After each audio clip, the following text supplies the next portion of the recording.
Voy a poner- Ok, ahora sí. Muchas gracias a todos los que nos acompañan una vez más. Esta es la segunda sesión de lectura de este semestre del seminario Leia. Estamos a 3 de octubre del 2024 y pues me da mucho gusto que el día de hoy tenemos la presentación de un trabajo de una tesis que escribió Rinette Riande, que nos acompaña en este momento, eh, y que tiene que ver con el tema de la identidad en medios digitales. Entonces, bueno, voy a presentar a Rinette y luego ella nos va a hacer una exposición de su trabajo. Espero que la mayoría de los que estemos aquí, sí, ojalá todos, la hayamos leído, porque pues ese es un poco el chiste de estas sesiones, como que sea un seminario de discusión en torno a la lectura que todos realicemos. Y pues lo bueno es que Rinette nos puede contestar todas nuestras preguntas, porque ella escribió la tesis y estas oportunidades de dialogar directamente con quien escribe algo son difíciles, así que aprovechémoslo. Eh, Espero que no sea muy complicado para ti, Rinette. Tú disfrútalo, ¿vale? y, y bueno, pues entonces, les voy a decir rápidamente pues la semblanza de Rinette.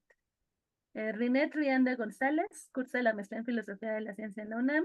Sus intereses de investigación se centran en la filosofía de la tecnología, con un enfoque particular en los problemas éticos y metafísicos que surgen en los contextos digitales. Realizó la tesis de licenciatura titulada Ciberpersona, Estudio Filosófico de las Personas en Espacios Virtuales, para obtener el grado de licenciada en Filosofía en la UNAM, donde exploró las complejidades de la identidad y la existencia en entornos virtuales. Asimismo, es asistente de la editora en jefe en la revista Tapuya, Latin American Science, Technology and Society. Ha participado en proyectos de investigación como individuación en semántica, metafísica y ontología y filosofía analítica y metodología de la investigación interdisciplinaria y como ayudante de investigación con apoyo del SNI. Fue parte del comité organizador de SIP Analytic México 2019, que se lleva a cabo entre la UNAM y la Universidad Panamericana. Bueno, pues bienvenida, Rinette. Muchas gracias por compartir tu trabajo con nosotros y pues te escuchamos.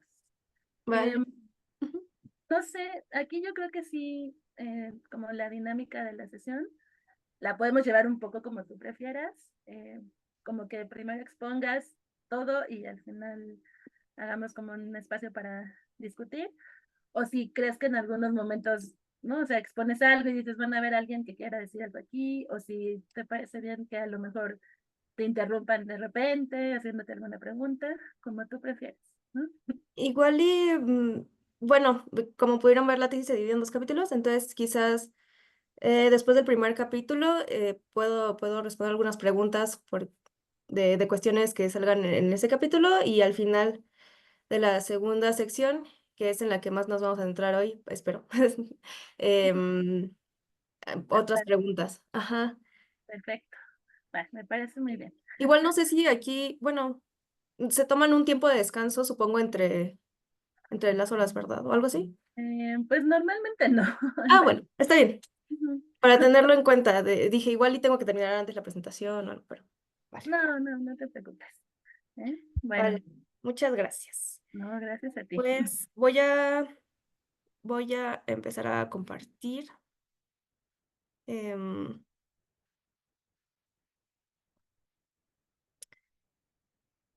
claro, si encuentro el botón, ya lo encontré. Listo, ya, no sé si se ve, ¿todos lo ven? Sí, ya se ve. Muy bien. Pues buenas tardes a todas, todes y todos. ¡Ah! Se movió. Yo soy Rinette, ahorita estoy en la maestría y como pudieron escuchar como minutos antes de la sesión, sigo interesada en estos temas, entonces pues cualquier duda, comentario o sugerencia, estoy muy abierta, les agradecería mucho y muchas gracias por la invitación, doctora Karen, em, que me da felicidad saber que hay más gente interesada en este tipo de temas y que podemos discutirlos, ¿no? Que es el sueño de toda filósofa.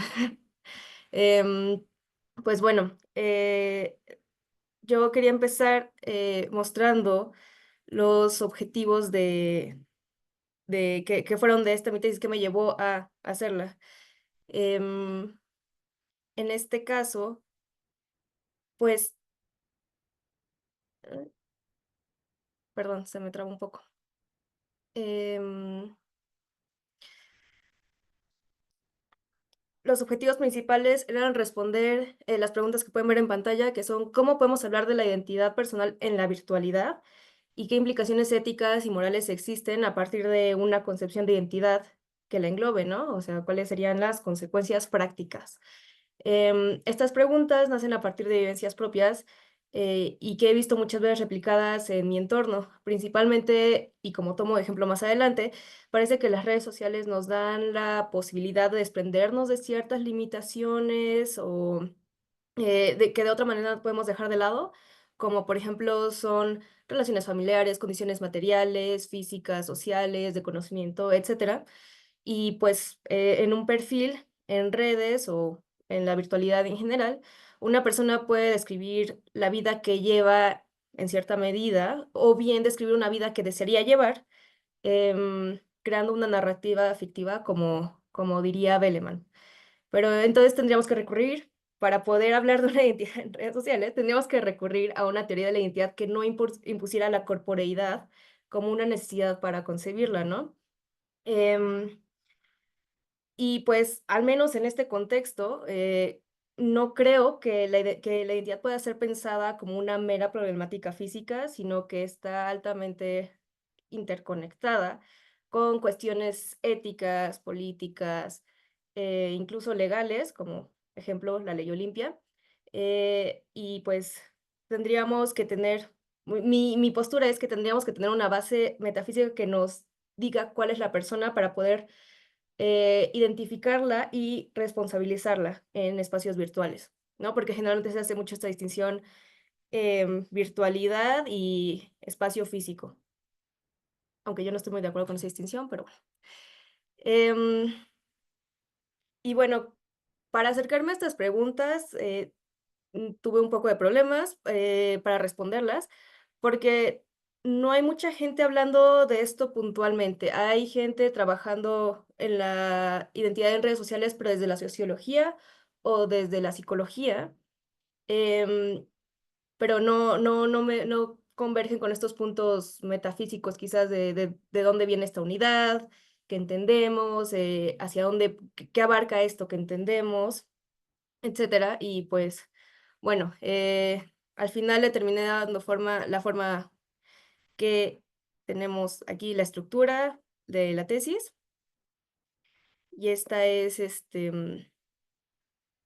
pues, una en la que se ve en una primera parte, que es este primer capítulo, una introducción filosófica al problema. En ella recabo un poco de datos históricos y discusiones actuales.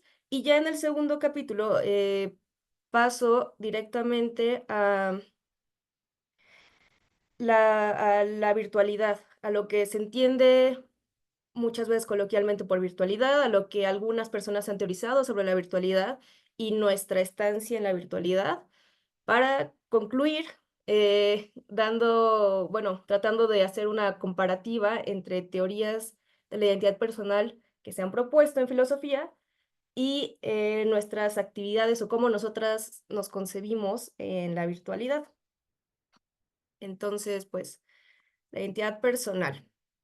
Eh, Esta es una introducción muy general, la verdad. En ella, primero distingo los tres conceptos principales para la teorización de de identidad personal, que sería la persona, em, la identidad y las cuestiones prácticas. La persona decidí abordarla desde Locke, que considera, básicamente es lo que hoy en día se considera como un agente, una persona que tiene recuentos de sí mismo, que es responsable de sí mismo y, y perdón, bueno, sí, Locke, en, perdón, me puse nerviosa y se me olvidó lo que iba a decir, pero bueno, para identidad. generalmente se retoma una noción de identidad muy metafísica, en la que hablamos de identidad numérica o identidad cualitativa. Em, en este sentido, nosotras queremos hablar de una identidad personal, o al menos así se ha llevado el problema hasta cierto punto, de una persona. Queremos saber si yo voy a ser la misma persona aquí, ahorita, que en un ratito en Facebook esté posteando los memes. Em, por ejemplo, no podríamos decir que es lo mismo. O sea, el otro tipo de identidad que está en cuestión es la identidad cualitativa, en la que podemos pensar que hay una fábrica y en esta fábrica se conciben dos muñecos exactamente iguales, con todas las cualidades iguales, y entonces son idénticos cualitativamente, pero son dos. Por eso es lo que la identidad personal nos interesa hablar solo de una persona, para poder responsabilizarla a ella y no más bien hablar como, por ejemplo, de gemelos, de gente que se parece mucho, que comparte datos legales, tal vez. Y bueno, em, también está el ejemplo de la barca de Teseo, que es lo que hace que la barca de Teseo sea la misma a través del tiempo si sus partes van cambiando todas. Em, pero bueno, esa es aparte. Y finalmente las cuestiones prácticas, esa es una discusión que se ha retomado más últimamente porque no muchas veces al hablar de identidad específicamente se considera también cuestiones prácticas. Más bien se está pensando en un ámbito metafísico en el que solo queremos decir tal es tal con tales características, pero el contexto, la persona, la personalidad, etcétera, no entran aquí. Sin embargo, no, personalmente no me veo capaz de distinguir la identidad personal como cuestión metafísica de las aplicaciones prácticas, aunque hay personas que sí. Y pues bueno, hay nuevas interpretaciones de la identidad personal como problema, como qué es aquello que nos caracteriza como personas, que nos hace ser las mismas a través del tiempo. Y estas son algunas que veremos a continuación, como la identidad no es lo que importa, que propone Parfit, y la distinción semántica de Shedman. Pero eso no les voy a contar más porque lo vamos a ver más adelante. Mm, uy. Bueno, pues de las teorías de la identidad personal, nosotros tenemos dos vertientes. La concepción sencilla de la identidad personal, que dice que la identidad personal es una noción primitiva, que no podemos trabajar, que más bien no podemos ahondar en ella, pero podemos trabajar con ella. Por ejemplo, no podemos decir qué es lo que nos hace ser em, nosotros mismos a través del tiempo, pero sí podemos trabajar con ella, con esta concepción em, posteriormente, como decir qué es lo que definimos nosotros como identidad personal, ya sea, por ejemplo, en un ámbito social, legal, ético, etcétera, y podemos refinar ese concepto, pero no podemos saber, pues, qué hay detrás.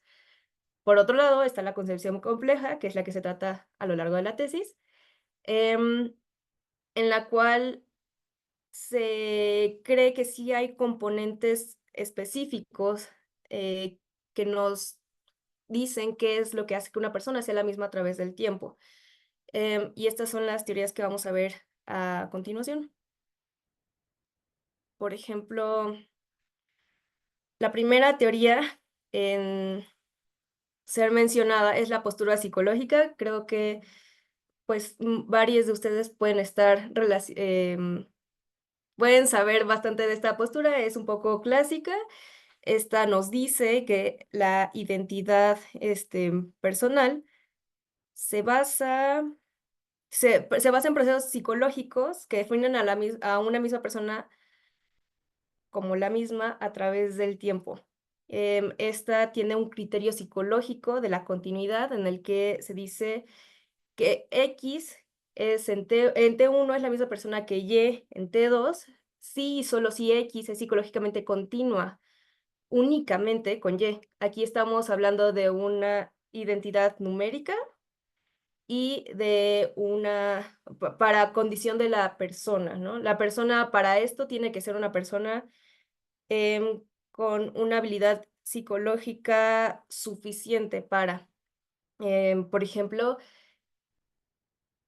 fetos, gente en estado vegetativo e infantes, quizás no serían considerados una persona desde esta teoría, ya que no cuentan con la suficiente relación entre sus procesos psicológicos para ser conscientes de sí mismos y de sí mismas y compartir estados mentales, ¿no?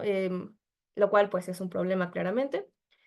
Y bueno, los principales expositores son Parfit, Shoemaker, Strawson, entre otros. Em, Esta concepción retoma mucho de lo que Locke propuso, son como neoloqueanos. Locke proponía una visión de la identidad personal basada en la memoria. Una persona es la misma porque recuerda, porque tiene sus propios recuerdos. Para esta postura, se retoma más bien que recuerdo, su memoria, una experiencia psicológica agencial dada, sí, dada, más o menos en términos de Locke, pero pensando más bien en un cerebro, en una conexión psicológica, neurociencia, etcétera, más que en una memoria como una entidad abstracta o incluso el alma, que esa es otra interpretación que hay del texto de Locke. Pero bueno, em, pues sí, hay problemas justamente pensando en casos como en el que, no sé, alguien mañana tiene un accidente y pierde todos sus recuerdos y ya no es continua psicológicamente consigo misma, y entonces, ¿qué pasa ahí? Ya no es la misma persona.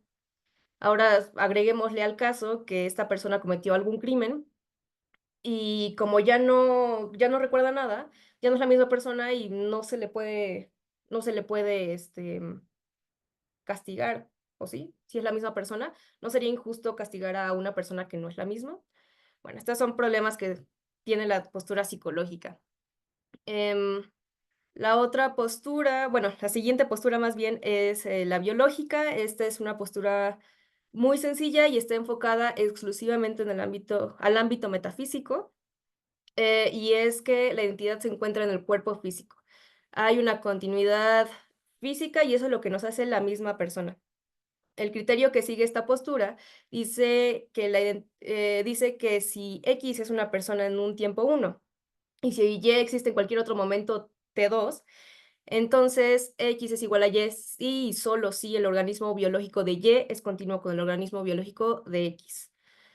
Em, en este sentido, pues da cabida a la gente desde que es gestionada básicamente.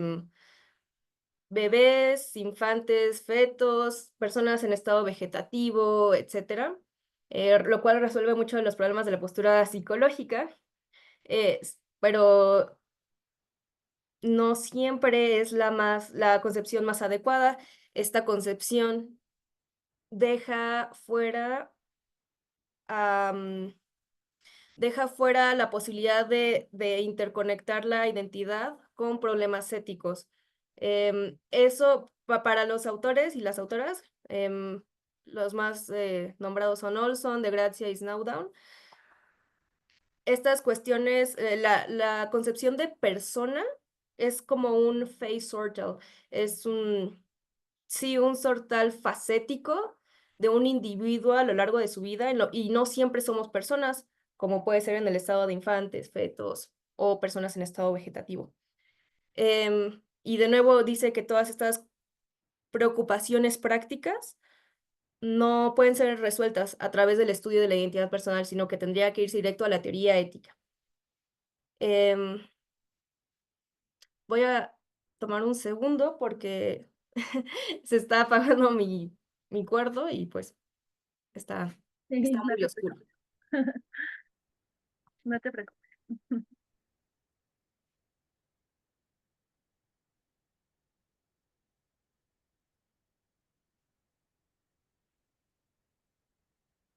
Listo.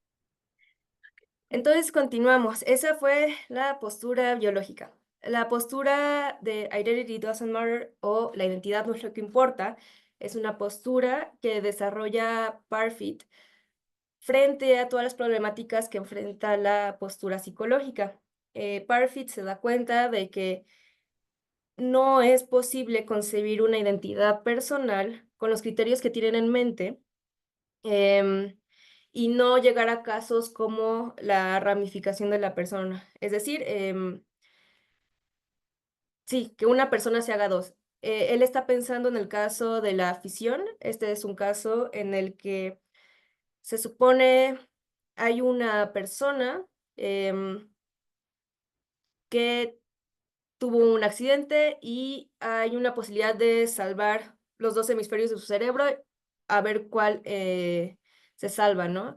Entonces, supongamos que una mitad es trasplantada a otra persona y la otra mitad, bueno, a otro cuerpo más bien, y la otra mitad es trasplantada a otro cuerpo, porque su cuerpo ya, el cuerpo de la persona en cuestión ya no funciona. Y la persona, el cuerpo uno acepta bien el cerebro. Entonces diríamos que hay continuidad psicológica con esa persona, ¿no? Pero ¿qué pasaría si con el cuerpo 2 el cerebro también es aceptado por el cuerpo? Significaría que de una misma persona, que de una misma continuidad psicológica, nacerían dos personas que son continuas con una misma, pero entonces eso pondría en cuestión la noción de identidad unitaria, lo cual pues no es aceptable para estas teorías. Por esto es que Parfit dice, bueno, es que para nuestras cuestiones prácticas, lo que importa es que nosotros sobrevivamos. No, lo que me interesa es saber que yo voy a tener una continuidad, como siguiendo mis pensamientos, teniendo mis relaciones, etcétera, y no que sea una persona. Entonces, no, la identidad no es lo que nos importa más bien la continuidad psicológica. Em, sí, sí. Algo más iba a decir y se me fue, pero bueno. Finalmente tenemos dos posturas muy interesantes, recientes, seguramente también han escuchado de la postura narrativista, muchos filósofos han hablado de ella, incluidos Ricoeur, Shedman, Korsgaard, David Bellman, etcétera. Y esta postura es como la contraparte de la postura biológica. Deja de lado las cuestiones metafísicas y se centra en las cuestiones prácticas de la identidad, para hablar de la identidad personal. Esto es a lo que Shedman llama la distinción semántica entre las cuestiones prácticas y las cuestiones metafísicas. Estaba buscando cómo las ponía ellas, pero ya no encontré mi cita. Bueno, el punto es que Shedman piensa que no podemos hablar de lo mismo si tenemos en cuenta diferentes nociones. Por ejemplo, no podemos estar pensando en la metafísica de la unidad si queremos responder preguntas prácticas y por el contrario, no podemos a partir de consideraciones prácticas responder preguntas metafísicas. Es por eso que ella propone la postura narrativista en filosofía. Para esto, la postura narrativista ya se había enunciado antes en psicología mayormente, pero en filosofía no, y ella retoma el término más puntualmente, aunque Ricoeur también antes lo había expuesto en un breve texto, muy chiquito, pero ahí se ve un poco de la influencia. No importa. El punto es que la postura narrativista es una postura autoconstitutiva. En esta postura, una persona una persona a partir de sus experiencias y cómo se las cuenta a sí misma en una narración coherente, es que genera o crea su propia identidad personal. En este sentido, una persona es un ser pensante, inteligente, capaz de razonar, reflexionar y tener conciencia de sí misma como una unidad agencial, igual retomando a Locke.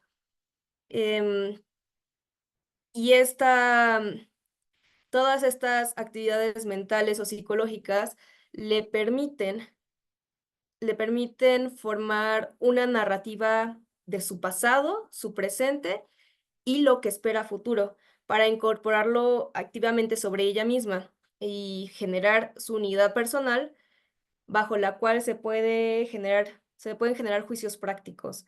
Es decir, como ella es una persona agencial, se puede preguntar sobre su responsabilidad moral. Ahora, esta postura, a diferencia de las tres anteriores, ya está pensando más en la identidad personal como una, pues sí, como una base para tratar problemas prácticos. Ya no está pensando en como, bueno, ¿y qué me hace a mí, individua, que soy la misma desde que nací hasta que me morí, es mi alma o algo así, sino ella ya no se pregunta esta postura, sino que va directo al caso. Quiero poder, directo al caso práctico, pues. Quiero poder asignar responsabilidad a la persona porque Juanito me robó mi gansito del refri. Entonces, como que si Juanito fuera un infante, un feto o una persona en estado vegetativo, no tendría yo razón para preguntarme, no, para responsabilizarlo por robarse mi pingüino. Sin embargo, como si lo es, sí me puedo preguntar y obtener una respuesta em, acerca de su responsabilidad por robarse el pingüinito. Eh, sí, bueno, ya recordé las preguntas, las cuestiones prácticas y metafísicas, ella las pone como la pregunta, la reidentificación, que esta sería la metafísica, y la pregunta de la caracterización, que sería la práctica. Em, ujú. Pues bueno, el punto de esta teoría es justo retomar la pregunta de la caracterización y responder qué es la identidad personal bajo una concepción práctica, como sí, sí, justo lo que acabo de decir. Ya me releí. Finalmente, la postura antropológica, bueno, es la postura más reciente, es expuesta por Maria Shedman en su libro Staying Alive en 2014. Entonces, realmente tiene 10 años apenas. Em, Maria Shedman también fue anteriormente una teórica de la postura narrativista. De hecho, pues sí, una de las principales junto con Korsgaard. Pero estas cuestiones metafísicas como justamente no puedo decir que una persona en estado vegetativo es una persona, le, la motivan a concebir lo que ella llama una unidad forense, que es en donde vamos a encontrar la identidad personal. Eh, esta unidad forense de la que habla Shedman está compuesta teóricamente por un locus forense y el ser moral. Eh, el locus forense es, se refiere a una persona que puede ser, mm, a la que se pueden dirigir diferentes preguntas sobre su responsabilidad de acciones, como por ejemplo, si soy responsable de mi respiración, si soy responsable de mi parpadeo, si soy responsable de hablarles en el seminario. Em, y por el otro lado, el locus forense hace preguntas específicamente sobre si una persona puede ser merecedora de castigo o premio por sus acciones en el sentido moral. Esto es, ya preguntándome, por ejemplo, si tengo derecho al voto. Bueno, más bien, no, si tengo derecho al voto, porque sí lo tenemos. Em, Más bien, preguntarnos sobre, por ejemplo, si está bien que me robe el gansito de mi roomie o de mi amiga, si está bien pensar en la eutanasia en casos complicados, etcétera. Y pues justamente son cuestiones con valores morales. Em, Siempre siempre el ser moral va a ser sujeto de juicios morales. Y bueno, estas son las dos partes que conforman lo que es conocido como la unidad forense para Shedman. Sin embargo, no son exclusivos. En realidad, la postura antropológica, también conocida como la Person Life View, trata de decirnos que una persona también puede concebir su propia identidad personal, viviendo una vida como de persona. En este sentido, si eres una persona en un cuerpo humano, o si vives en una sociedad humana y vives una vida como de humano, puedes puedes ser considerado como una persona y poder tener una identidad personal. Esto soluciona problemas, de nuevo, como los de infantes, gente en estado vegetativo, etcétera, gente con demencia, porque ya no estamos hablando directamente de su responsabilidad agencial, sino más bien de ellos como personas en una sociedad conformada por personas, viviendo una vida como personas. Em, Incluso si no tienen, de nuevo, un ser moral. El punto es que hay un locus forense sobre el cual nos podemos preguntar. Bueno, esa fue el primer capítulo. No sé si tengan alguna duda. Yo sé que fui rápido, pero sí. Muy bien, ¿no? Pues muy interesante. No sé si alguien quiera animarse a hagan preguntas o comentarios, ¿no? Porque también parte del chiste de estas sesiones es igual no solo preguntar, sino a lo mejor comentar algo, ¿no? Sobre lo que estamos Sí. viendo. Igual si ahorita no quieren, o sea, pues la dejamos para el final. Pero sí. Bueno, bueno, a ver, yo sí quisiera preguntarte algo. Bueno, o no, no es que preguntarte a ti, o sea, como conocer tu opinión general, creo. Em, como que hay toda una tradición filosófica que obviamente no podías meter todo en tu tesis, ¿no? Eso es claro. Em, entonces, pero hay una tradición pues todavía mucho más anterior a lo que presentaste, ¿no? En donde como que se daba por sentado el tema, ¿no? Desde la antropología, pues la persona era más bien como el inicio, ¿no? De todo. Em, y luego, pero luego hubo como una crítica muy fuerte a esa noción de persona, justamente, ¿no? Había como una concepción muy metafísica de la persona que fue muy atacada por muchos filósofos después, ¿no? Como de manera además muy fuerte, ¿no? Eh, y bueno, normalmente, bueno, yo suelo pensar en Hume como uno de estos filósofos que hace este ataque importante, ¿no? A la noción metafísica como de persona. Y en ese sentido me parece interesante que tomaras como punto de partida a Locke, que también es un filósofo, digamos, como, pues de hecho es previo a Hume, ¿no? Y además es empirista, ¿no? Que viene también de esa tradición con la que Hume puede decir, ¿no? La noción de persona no tiene sentido. Eh, pero pues que ahí tú lo tomaste como base para, como el primero, o sea, que estás mencionando, que estás presentando en tu tesis, como un punto de partida, digamos, ¿no? Entonces, sí, o sea, me gustaría saber un poquito de por qué decidiste eso, ¿no? Pensar en lo que a lo mejor no en irte mucho más atrás o en tomar alguna otra postura, ¿no? Que hay muchas pues como muy famosas o muy conocidas que también dieron una noción de persona, ¿no? Importante, digamos, en algún punto. Y luego, ya en este recorrido que hiciste de las diversas posiciones a donde vamos ahora, digamos, ¿no? En el siglo ya 20, 21, eh, creo que nos presentaste muy bien como el panorama de las diversas posibilidades que hay.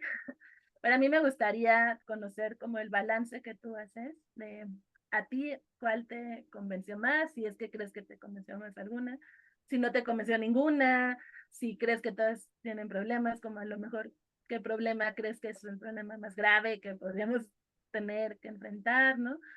Algo así, como para hacer una especie de conclusión de esta primera parte, digamos, ¿no? Vale. Em, la primera pregunta sobre por qué empecé con Locke. Sí hay una tradición, pues, lejísima. No la he investigado tanto, voy a ser honesta. Por ejemplo, sé que Aristóteles tenía una concepción de la persona.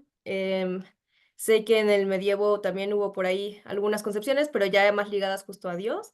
Y de Hume también la tengo muy presente porque me encanta Hume. Sí lo leí, pero fue más bien una cuestión práctica. El hecho de que tanto la postura psicologista como la IDM como la narrativa retomaran a Locke fue lo que me hizo presentar su visión. Entonces, esa fue más bien la razón por la cual em, decidí. Justamente hay un pequeño así como, pues, una pequeña nota, por así decirlo, en la tesis, en la que creo que se menciona que Locke tenía en mente el alma más que la memoria y que la memoria es más bien una reconstrucción de neoloqueanos acerca de su teoría. Ujú, Pero justo yo me fijé más bien en lo que aportaba en la concepción de persona, a la concepción de persona y que retomaban todas estas filósofas que quería yo abordar en la tesis. Entonces, sí, esa fue más que nada la razón. Ojalá me ujú. hubiera dado más espacio para meter a Hume, pero si no hubiera sido muy enorme, y creo. Y los hubiera puesto a debatir, eso hubiera estado divertido. Y la segunda pregunta, que es el balance. Bueno, de tajo me gustaría pues eliminar las primeras tres. Primero porque justamente tienen problemas muy importantes para pensar nuestra identidad en general y en espacios virtuales. Yo no creo que, o bueno, yo tengo muy en mente, por ejemplo, em, definiciones de identidad personal que sean no solo funcionales en la teoría, sino también en la práctica. Entonces, concebir que una persona es continua psicológicamente todo el tiempo y dividirla, bueno, para esto se divide pues, en rebanadas de persona y hay un problema al unirlas, nos lleva también a cuestionarnos, pues, si yo mañana pienso diferente y amanezco pensando algo totalmente diferente, ya no soy la misma. O por el contrario, mi abuelito que tiene demencia no se acuerda de nada y no, pues no es continuo psicológicamente con él, el que fue 25 años antes, y ahora ya no es una persona tampoco, no tiene su identidad y tampoco es considerada una persona. Y pues es problemático, ¿no? La postura biológica también tiene pues su peso en una teoría metafísica, pero no es aplicable como tal a a la realidad, digo, perdón, a nuestra actualidad, porque también podemos pensar que hay gente que tiene muchos implantes, que ha llegado, que ha sido mm, creada in vitro con procesos genéticos, etcétera, y eso no las hace menos persona, creo. O sea, su biología ya no es pura, ya no está intacta y ya no es continua, entonces ya no son la misma persona, pues parece un poco contradictorio, más teniendo en cuenta los avances tecnológicos hoy en día y nuestra propia visión de la digitalidad. La postura de la identidad no es lo que importa, em, creo que arroja debajo del autobús justo estas nociones prácticas, se centra mucho en lo que una persona desearía desde la visión de Parfit al sobrevivir. Yo quiero mantener mis recuerdos, yo quiero seguir teniendo mis relaciones intactas, etcétera, pero no nos dice nada acerca de, oye, bueno, y si yo quiero identificar a una persona como ella, ¿qué hago? No, pues es que esa es otra teoría, es metafísica, ya no viene con las cuestiones prácticas. Es lo que nos diría Parfit, ¿no? Pues tampoco sirve. Finalmente, las últimas dos, que son la narrativa y la antropológica. La narrativa nos permite ver más ampliamente el desarrollo y expresión de nuestra identidad personal y generación de nuestra identidad personal, en tanto que seamos agentes, ese es el problema. Si alguien no es agente, no puede ser considerado como merecedor, acreedora de una identidad personal. Lo cual es conflictivo. Sirve muy bien en casos específicos, pero no alcanza a ser una teoría tan global como para abarcar todo el fenómeno de la identidad personal. Em, por ejemplo, pero las virtudes de esta postura es que yo no necesito abogar que soy la misma persona en la virtualidad y aquí o sí, durante mi vida, porque yo soy la que construye la narrativa y la voy comentando con la gente a mi alrededor. También en este sentido es una postura un poco más bien, pues, social. No va acerca de solo va acerca de lo que nos decimos y hacemos y creemos y cómo actuamos en consecuencia y alrededor eso afecta, ¿no? Finalmente, bueno, sí es mi favorita, no me caso con ella, pero sí es mi favorita la postura antropológica. Me parece que engloba muy bien diferentes condiciones de seres humanos, porque pues sí, yo cuando era un infante no tenía recolección de quién era yo misma, de mis pensamientos, de mis creencias, etcétera, y no sé si los voy a tener en un futuro cuando sea muy, muy grande. Entonces, tiene la capacidad esta teoría de asentar nuestras preocupaciones prácticas en un concepto que también tiene una unidad metafísica y en el que nos podemos encontrar. En ese sentido, pues es una gran virtud. Parece que logra algo que no muchas teorías han podido lograr. La contraparte de esta teoría es que es tan general, contraria a la narrativa, que se, se queda corta cuando quiere designar qué es un ser moral, no puede ir más allá de, pues, lo más general, porque corre el riesgo de excluir a ciertas acciones, actitudes, personas, etcétera, que sí puedan ser juzgadas a partir de lo moral. Entonces, pues hay un problema ahí. Aunque, bueno, esto ya es comentario personal, me gusta mucho porque permite la opción de considerar personas y darle identidad personal a otras entidades. Por ejemplo, en el caso loco de que la IA algún día se desarrolle así súper acá, podría ser una persona, sí, y solo si vive una vida como de persona. Si un robot, ahora sí que como el hombre bicentenario, sería considerado una persona porque vivió una vida como persona y se rige bajo estas reglas y pues así se sigue, ¿no? Entonces, esa es mi corazonadita así, de las estas posturas, aunque ahorita estoy trabajando otra, pero eso más se los comento al final. Y, perdón, estoy leyendo otras preguntas. Sí, justo en el chat acaban de poner una.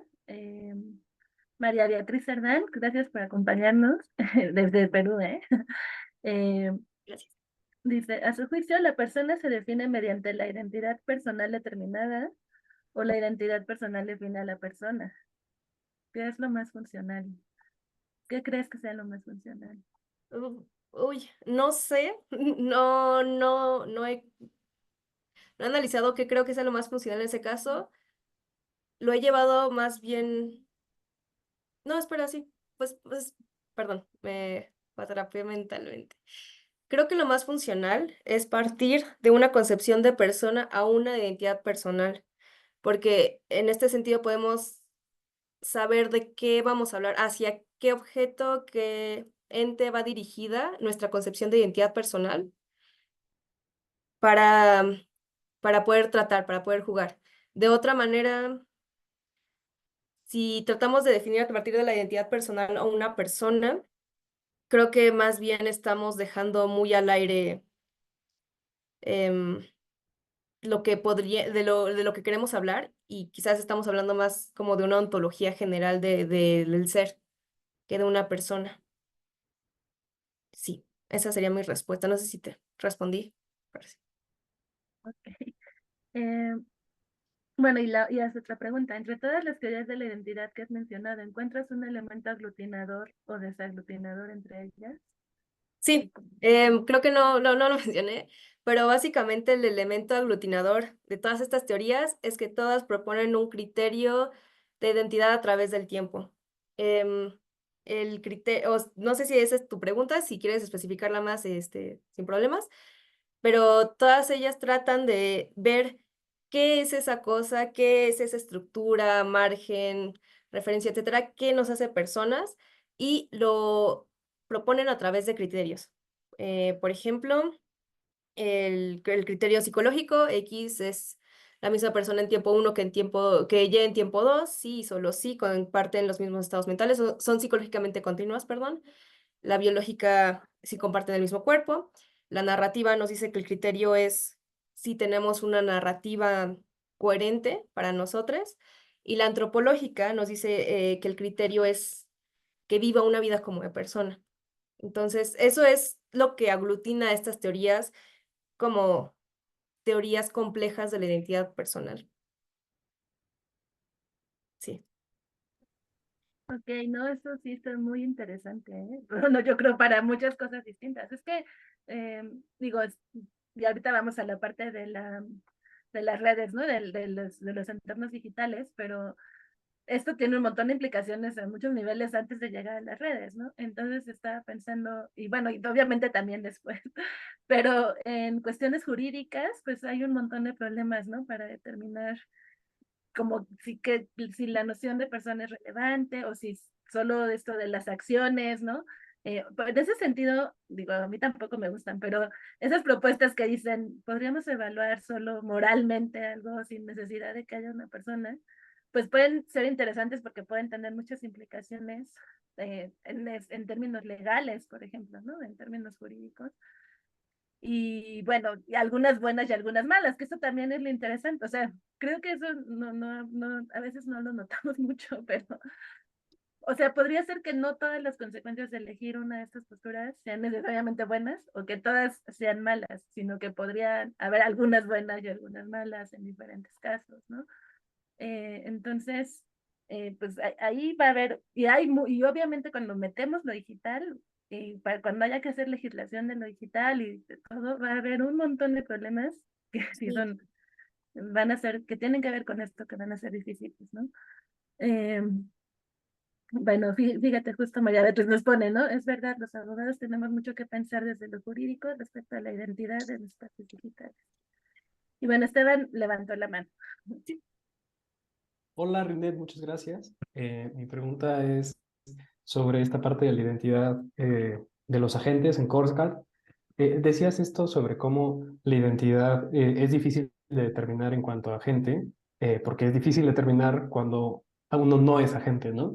Pero creo que o sea, la verdadera pregunta que se le puede hacer a Corscar y todo este movimiento es, bueno, pues es que ¿qué estamos entendiendo como agente, ¿no?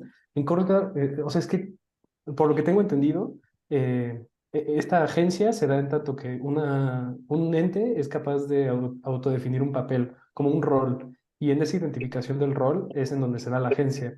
En ese sentido, una persona en coma puede seguir desempeñando el papel de padre mientras está en coma, o de robador de gansitos, por ejemplo, y en ese sentido, pues podremos seguir identificando una agencia. Entonces me queda duda si de verdad queda desarticulado o tiene una pega como ahí muy grande con esto, o podemos como hacer ahí un rematch. Creo que sí se puede hacer un rematch, pero déjamelo artículo para ver si nos convence. Em, es cierto que Korsgaard habla más de los roles y cómo estos son los que, a partir de los cuales podemos expresar nuestra identidad personal, y cómo no somos de roles unitarios, podemos ser padres, podremos ser hijos, podemos ser gente en estado vegetativo y eso no nos quita nuestros roles, ¿no? Em, sin embargo, si leí bien a Korsgaard, si me acuerdo bien, justamente ella retoma una postura kantiana con respecto a la agencia.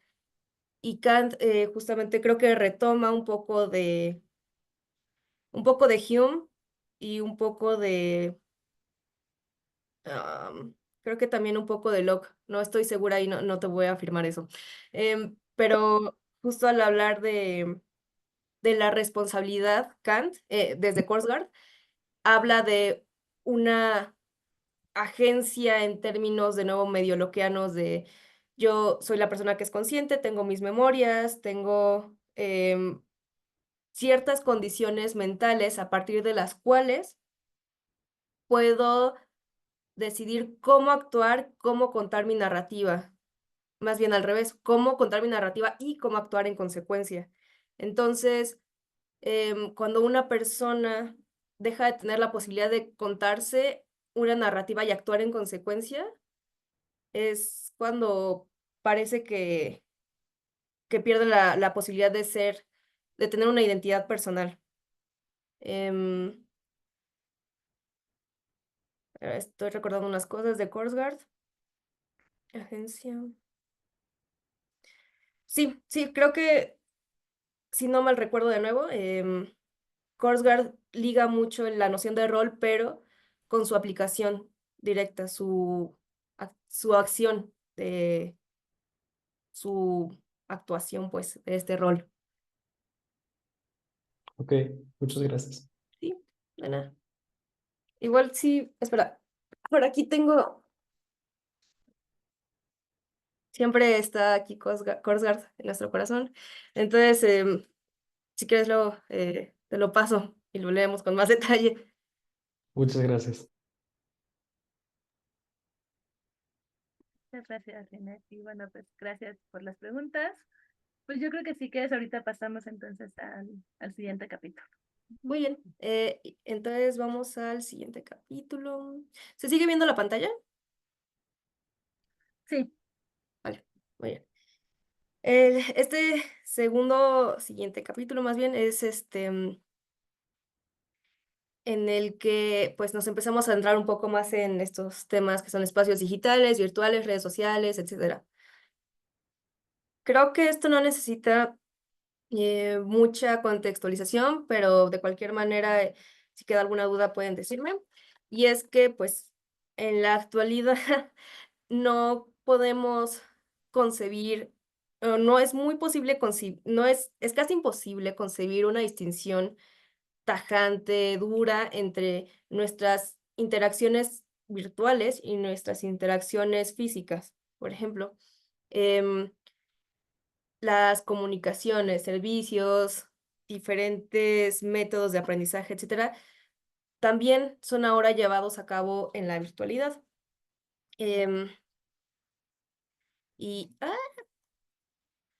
y pues en la tesis hablo específicamente de cómo, bueno, doy una introducción muy grande porque, porque filósofa y nos gusta hablar todo y no dejar las mínimas cosas sin decir para que toque claro. Entonces, yo empiezo en la tesis justo diciendo, entendemos por un espacio digital a grandes rasgos lo que vemos en una pantalla y que podemos interactuar de alguna manera, ya sea una televisión, ya sea un celular, ya sea una computadora, incluso algún sistema, por ejemplo, de registro cuando vas a la oficina y tienes que dar tu tiempo. Ese sería un espacio digital. Em, y pues son sinónimos de virtuales, ¿no? Pero aquí queremos hablar de los espacios digitales específicamente, los espacios o redes que son parte de redes telemáticas, es decir, que son, que son, que permiten más bien transmitir o datos, servicios, etcétera. Esto pues se puede entender como telemático al internet, a la radio y muchos otros servicios que no me acuerdo en este momento. Pero bueno, en estos espacios, para nosotros poder estar ahí y no de manera física, sino más bien poder proyectarnos de alguna manera, es necesario que sean capturados ciertos datos de nosotros. En este sentido, lo que se captura son son datos informáticos que nosotros introducimos a estos aparatos, ¿no? Se construye así una representación inmaterial de lo que somos y es pues recibida por diferentes programas, etcétera. Claro, todo esto tiene atrás pensando que hay un programa, un sistema, algo que lo está recibiendo, ¿no? Ahora bien, la captura de estos datos, la captura de estos datos nos permite dar una noción más o menos aproximada, a veces nada aproximada de quiénes somos, y esto lo podemos notar muy, muy claramente en las redes sociales, ¿no? En las redes sociales nosotros introducimos ciertos datos como son la identidad personal, digo, la IP, o el correo, o nuestro nombre, o nuestro teléfono, contraseñas, etcétera. Estos son los requisitos mínimos, ¿no? Para estar en alguna red social. Sin embargo, no son suficientes. Tú te vas generando una persona, tomemos por ejemplo Facebook, a partir de fotos, estados, cosas que te gustan y que compartes, etcétera, y que se van aglutinando en este espacio que los recibe, que recibe tus datos y te identifica a ti como persona, ¿no? Como un ser unitario. Claro, este es un proceso mecánico, no está diciéndote como un todopoderoso, es que tú eres esta persona que está en Facebook. Claro que no. Em, pero pues bueno, aquí tenemos diferentes concepciones de lo que puede ser una red social y de lo que no. Hay diferentes discusiones no tan abordadas por lo que puede encontrar. Si alguien tiene algún texto, pues me lo puede pasar. Pero pues, hay gente en línea que dice que una red social es cualquier cosa que te permita hablar con otra persona. Hay personas que dicen que no, que son muy distintivamente aquellas redes como Void y Delis, en en las que son en las que te permiten, uno, presentarte como individuo, dos, construir un perfil público o semipúblico, articular un listado de usuarios con quienes se comparte una conexión y recorrer una lista de conexiones propias y de otras personas, ¿no? Esto, pues, más específicamente se refiere a redes como X, antiguamente Twitter, Facebook, LinkedIn, quizás incluso WhatsApp y WeChat, ¿no? Estas son redes en las que podemos ver nuestra lista y las listas de otros en cierta medida. Pero de nuevo, la discusión es muy amplia, porque hay gente que dice, bueno, ¿y qué? Cuando yo juego en World of Warcraft o en Club Penguin, interactúo, doy mis datos, incluso mi nombre, veo mi lista de amigues, y eso no cuenta como una red social porque quizás no tengo mi, mi nombre real, sino un username, ay, cualquiera. O incluso Spotify, por ejemplo, hay mucha gente que puede interactuar no verbalmente en Spotify y tiene su lista de amigos y pueden interactuar, pueden compartirse cosas, pueden crearse jams, por ejemplo. Y pues bueno, desde esta concepción no se consideran como redes sociales. Yo difiero, pero por el bien de sacar la tesis me fui con esa definición y también porque nos permite acortar el sujeto de investigación. Si tomamos solo estas redes sociales, bueno, ya no tenemos que investigar todas y cada una de las acciones que se pueden hacer en diferentes redes sociales. Em, y pues bueno, en estas es como la introducción de nuestros datos solo es un primer paso. Hay diferentes, de nuevo, experiencias, actividades que se pueden recrear y recrear como en relación con la visión, con la experiencia física o experimentar como totalmente nuevo en este tipo de espacios. Pero para poder cumplir y optimizar tales actividades, muchas de las redes sociales digitales, si no es que todas, buscan asignar una identidad con tu contraparte no digital para recabar esta información y datos relevantes posibles y darte la posibilidad de hacer todo esto. Em, por ejemplo, en Facebook te piden, sí, técnicamente en sus reglas, te dicen que tienes que usar tu nombre legal. y en algún momento, no sé si a alguien le ha pasado aquí, pero si alguien lo trata, como que lo denuncian o algo por Facebook, em, y te dicen que no es tu nombre real, Facebook toma la denuncia y te pide que subas un documento probatorio de qué tal el nombre que está en tu perfil es tu nombre real. Em, y bueno, ese es un contraste muy marcado entre sí, espero que tú seas la misma persona. X, por ejemplo, es un poco más laxo. Tú puedes usar tu username, puedes decidir si sí o si no quieres que la gente sepa tu nombre, vea de dónde eres, tu cumpleaños, etcétera. Pero aún así te sigue localizando a partir de lo que compartes. Ya no es tan explícito como Facebook que te dice, sí tienes que usar tu nombre, pero al igual que Facebook y LinkedIn y otras redes sociales, utilizan todos estos datos que tú introduces para darse una idea de quién eres y bueno, claro, hay detrás pues una cuestión monetaria en la que quieren saber qué pueden venderte.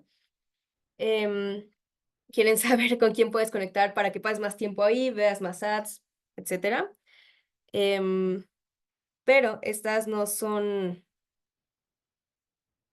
las funciones que ahorita tenemos en mente. Son muy claras, son muy importantes porque no podemos olvidar que muchas de las redes sociales justamente están mm, bueno, dictadas, yo sé que no es la palabra, pero dictadas por un interés capitalista de vendernos, de hacer cosas. Pero no hay que olvidar eso.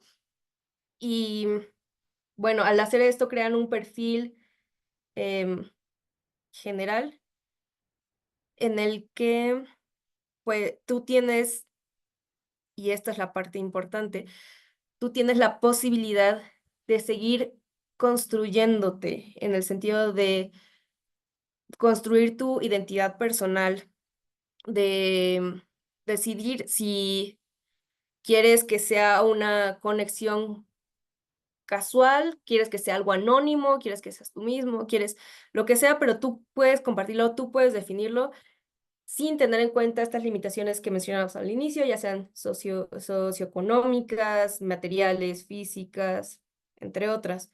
Un ejemplo pueden ser las personas que tienen alter egos en redes sociales y que actúan totalmente diferente a como son en la vida real. ¿Por qué? Porque ellos quieren así construir su identidad, ¿no? Esto es a lo que en la tesis llamo en general la proyección del yo, que son los datos de tipo proyectivo del perfil, del perfil no tanto de la persona, del perfil que va compartiendo en diferentes dosis y constantes, generando em, que la contraparte, que sería el usuario, genera. Perdón, es una distinción importante. Utilizo perfil y usuario como no como separados metafísicamente, sino más bien como dos formas de hablar. El usuario seríamos esta persona que está detrás de la pantalla, mientras que el perfil sería aquello que recibe la proyección del yo, aquello que podemos ver en redes sociales, en donde sea.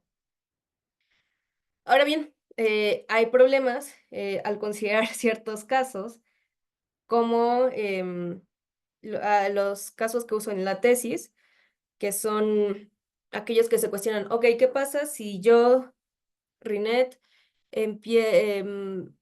aquí ahorita, en este momento, me considero una mujer, ella, pero en mis redes sociales personales, en realidad me gusta que se refieran a mí como no binaria, como no binaria.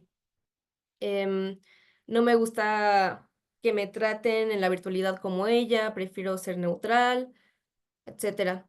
Em, Quizás no haya un corte entre mis creencias y quién soy, pero no podemos decirlo porque primero tenemos que checar las teorías de la identidad personal, o la gente no hace eso. Eso solo es como la manía de los filósofos.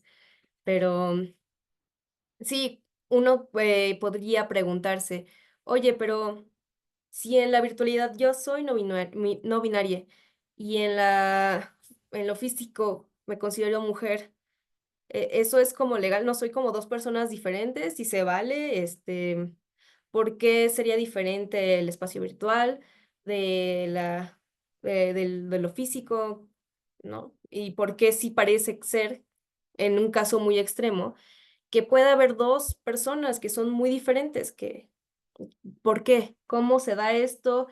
¿Cómo lo podemos analizar? ¿Desde qué punto? Bueno, estas son preguntas, ¿no? El otro ejemplo, la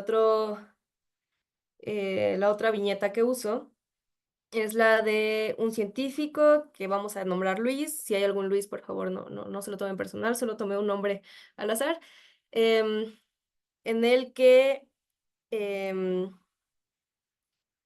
él lleva una cuenta de X en la cual es abiertamente homófobo, es una horrible persona, se la pasa tirando hate, es un troll, pero su contraparte física es pues una persona buenísima. Es buenísimo en su trabajo, es buenísimo con todes, nunca discrimina, nunca hace nada malo. Sin embargo, Luis em, tiene una condición en la cual él no se acuerda de nada de lo que postea en Twitter o en X, em, porque, no sé, hay un tumor en su cerebro que cada vez que accesa a Twitter como que se apaga y como que el tumor justamente está en estas conexiones neuronales que tienen todos sus recuerdos de Twitter y lo que hace ahí, y aparte altera su, su personalidad, su carácter, ¿no? Lo que lo vuelve, pues, una persona muy indeseable. Sin embargo, pues, ¿qué pasaría aquí, no? Es un caso similar al de la fisión, en el que diríamos, bueno, si es continuo, pero no es continuo, si deja de tener continuidad consigo mismo, es la misma persona. Y la pregunta que a mí me interesa en este caso es, si Luis en Twitter es una persona tan horrible, pensemos en tipo Trump, em, tirando hate por todos lados, em, ¿por qué no habríamos de poder ¿por qué no habríamos de poder responsabilizarlo, a pesar de que parece que sus acciones no están conectadas conscientemente, ¿no? Que es lo que muchas personas pueden llegar a querer decir cuando hablan de su alter ego en la virtualidad y su alter ego en el estado físico, sí, en la vida física. Claro, este es un caso extrapolado, es un caso imaginario gigantísimo, exagerado, pero da idea de ciertos pensamientos, ciertas nociones que gente cree sobre sus diferentes interacciones en diferentes espacios, ¿no? Y bueno, pues justo de aquí es que surgen otras preguntas filosóficas que no me da tiempo de responder en la tesis, pero que voy a mencionarles aquí, que son, pues, el dualismo digital, que nos pregunta si lo offline y lo online son cosas totalmente distintas. Hay una noción no estudiada que nos dice que lo online y lo offline son totalmente diferentes. Hay un dualismo entre quién eres en la virtualidad y en lo físico, porque cada espacio tiene normas, reglas, formas de interacción y acción totalmente distintas. Una comunidad online no es la misma que una comunidad offline por X o Y razón.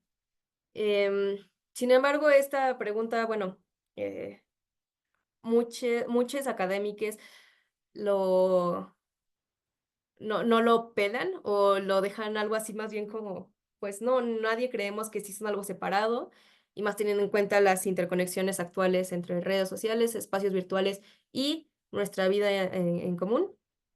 Pero pues hay otro tipo de acercamientos que pueden respondernos más o menos esta intuición acerca de la división offline-online. Por ejemplo, Wen Xipu, él dice que sí existen múltiples identidades virtuales, em, pero en realidad son en acciones de las personas, es decir, tú estás actuando, no actuando, una palabra más fuerte que actuar, pero no encuentro un sinónimo en este momento, em, a ser cierta persona, pero solamente lo estás haciendo por, en el caso de Wen Xipu, por salud mental, porque ser horrible persona en línea te ayuda a no ser una horrible persona frente a tu familia porque te desquitas, por ejemplo. Bueno, esa es una de las razones que da Wen Xipu. Yo no sabría si esa es una razón tan válida. Bueno, él lo habla desde el psicologismo, desde la psicología, entonces yo creo que debe tener sus estudios. Em, yo quizá lo pongo en duda, pero me llama mucho la atención que vea justamente a las entidades virtuales como en acciones de la persona, lo cual pues terminaría igual desapareciendo esta distinción entre online y offline, sin embargo manteniendo estas intuiciones de que sí hay cosas que somos muy diferentes. Otra pregunta filosófica muy, muy importante es la de los affordances.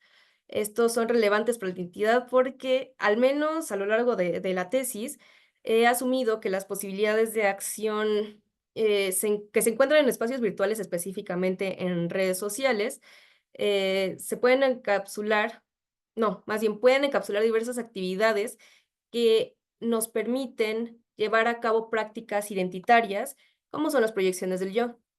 Eh, esta, mm, Estas posibilidades de acción nos permiten justo desarrollar nuestra personalidad, desarrollar nuestra persona incluso. Y bueno, claro, esto es algo que no se aplica a todo el mundo porque para empezar tienes que tener ciertas condiciones para poder estar en la virtualidad, condiciones cognitivas, socioeconómicas, etcétera. Pero que si tienes acceso a la virtualidad, sí em, se vuelven parte importante de quién eres y cómo te concibes y cómo vas construyendo tus gustos, tus conceptos, tus críticas, etcétera.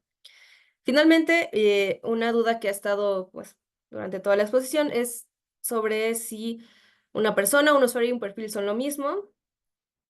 Em, Como ya les mencioné, usuario y perfil yo sí lo uso como algo diferente. Y yo quizás nada más haría la distinción entre persona y usuaria, en el sentido de que una usuaria pues es una persona que tiene acceso a espacios digitales, pero no necesariamente una persona tiene que tener acceso a estos espacios. Una persona no es necesariamente un usuario, cuando un usuario sí es necesariamente una persona. Es una relación asimétrica.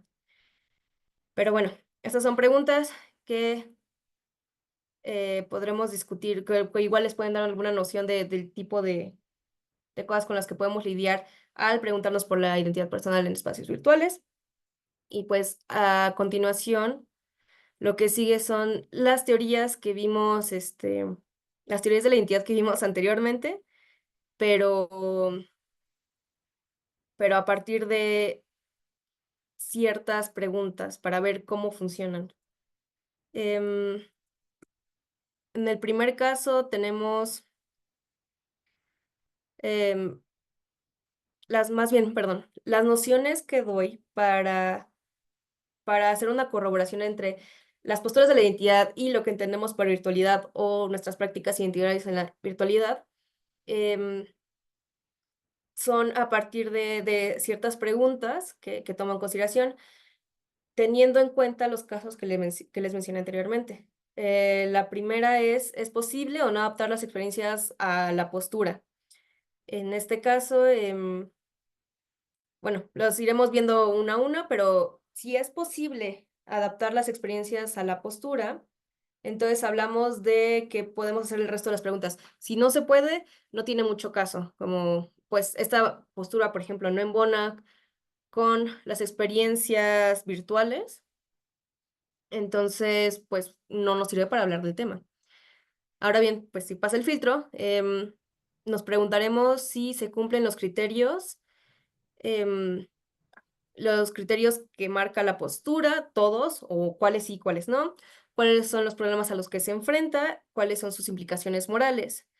Y finalmente, una pregunta como extra es si se distingue entre usuario y perfil, teniendo en cuenta que hablaríamos de un dualismo ontológico, un dualismo digital, perdón, y estaríamos postulando ahora sí que como zombies, pero virtuales, personas sin, usuarios sin personas, que podría ser, ¿no? En el caso de la IA, pero todavía eso no nos ha pasado, no podemos hacer tantas reflexiones al respecto. Pues bueno, la postura psicológica, a partir de la postura psicológica, nosotros podríamos decir que em, se cumplen, por ejemplo, los criterios de continuidad mental. Por ejemplo, puedo saber que yo estoy actuando cuando comparto mis datos en redes y que son mis datos fidedignos, pero si hubiera ahí algún, algún corte, como sería el caso de Luis, que tiene el tumor, no podríamos decir que soy la misma persona y no nos podríamos responsabilizar, lo cual pues es un problema. Igual es un poco complicado hablar de las conexiones psicológicas cuando estás pensando que estás proyectándote, entonces tendrías que postular una noción proyectiva de tu identidad personal a partir de tu psicología, cómo es que tu psicología se muestra en redes sociales, etcétera. Sí se podría, sería complicado. Y habría casos, de nuevo, como la gente que asegura, afirma y recontraafirma que no son la misma, que tienen un alter ego y que son muy distintos. Em, Ahí habría que ver qué onda. Quizás tendrías que ir cerebro por cerebro, checando si, si de verdad lo está haciendo, si solo está actuando, etcétera. Pues la postura, por el otro lado,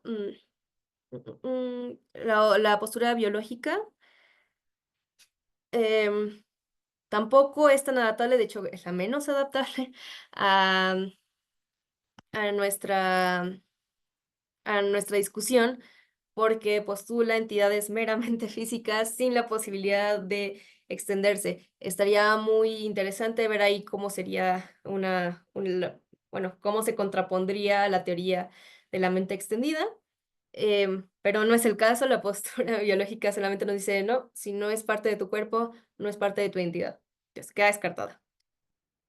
La postura de que la identidad no importa, em,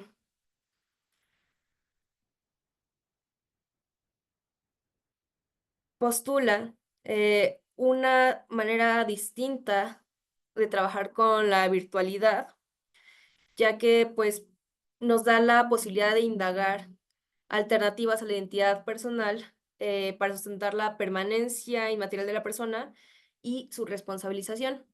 Em, por ejemplo, aquí ya no tendría el problema de la postura psicológica, en el que, bueno, ¿cómo decimos que sí es lo mismo? Porque la postura de que la identidad no es lo que importa, sí permite ramificaciones, lo que importa es que haya una continuidad y que sea práctica. Sin embargo, hay problemas porque al permitir esta ramificación, no nos dice cómo es que entonces podemos designar a la persona, como mencionábamos antes, como se mencionaba antes, sí. Y también, bueno, otra conclusión que podríamos eh, rescatar de la postura es que, pues, a partir de esta ramificación podríamos hablar de un dualismo ontológico. Es la única postura aquí presente que da la posibilidad de un dualismo ontológico. Es decir, sí, estamos tan divididos, somos tan diferentes, em, pero somos continuos de alguna manera psicológicamente y funciona. Y funciona como, no sabemos, pero funciona. Em, Finalmente, las posturas que más me interesan, que más se pueden adaptar al problema, son la narrativa. Esta, por ejemplo, la narrativa em, como la postura que tiene más acercamiento a preocupaciones prácticas y que también resuelve intuiciones acerca de lo que le interesa a las personas sobre su identidad personal y la ética. Es una gran postura, nos está diciendo, bueno, sí, si tú tienes, em, si tú tienes una noción, aunque digas que no, bueno, para esto hay un artículo específico de Shetman cuando todavía era narrativista y no pasaba su nueva postura, en el que decía, bueno, sí, pero es que como que no puedes decir que no si al final tus acciones afectan lo que estás haciendo en línea. Por ejemplo, si yo me rompo el brazo, ojalá no me pase, por favor, ¿no? Em, si yo me rompo el brazo, eso va a afectar cuando chateo, cuando posteo, eso va a afectar la velocidad de mis interacciones, por ejemplo, si estoy en Facebook y la gente en ese Facebook perfil falso sabe que yo contesto rápido, se va a sacar de onda cuando no conteste, o si estoy hospitalizada, pues igual van a decir, ay, ¿qué onda? Desapareció y ya no existe esta persona. O sea, pues no sería lógico desde esta postura pensar que hay más de una persona cumpliendo diferentes roles narrativos, sino más bien es una narrativa compuesta, extraña. Pero justamente este paper del que les comento salió en 2012, 2 años antes de su libro. Yo creo que ya tenía Shetman muy en mente su nueva postura, que es la antropológica, y justo esta nos dice que, pues no, si somos una unidad, ya más concretamente, ya no como la narrativa, como ciertos pensamientos, como al aire ya lo asienta en la teoría y dice, sí, somos una unidad forense, el locus forense es el que te permite hacer estas cosas acerca del cual te puedes preguntar y el moral está también incluido en tu interacción con el mundo. En este sentido, por ejemplo, en el caso de Luis o en el caso de la chica no binaria, una podría decir, no, pues que sí son la misma persona porque son parte de la misma unidad forense. Y pues creo que, ay no, sí, bueno, pues estas son mis conclusiones generales. Creo, más bien, ahí termina la discusión. Sé que no hubo tanto detalle en las cuestiones prácticas como me hubiera gustado, pero también no lo quiero hacer tan largo. Y me parece que es un primer acercamiento, este escrito es un primer acercamiento al debate de la identidad personal desde nuestra experiencia virtual. Como les mencioné, no encontré muchos papers al respecto, muchas discusiones al respecto. Cada vez hay más, lo cual me da una sensación de tranquilidad porque no voy a estar hablando sola, ¿verdad? También puedo comprender y entender y actualizarme con ideas que pueden ser muy útiles para esta concepción. Y pues bueno, creo que en general el escrito nos da una razón para pensar que los fenómenos virtuales son muy relevantes para pues las teorías de la identidad personal, pero también en general para toda aquella teoría filosófica que esté desarrollándose en este momento. No podríamos pensar justamente en la ética sin una ética digital, que no incluya una ética digital o pues, no sé, una concepción estética que no incluya la discusión con la IA, ¿no? Por ejemplo.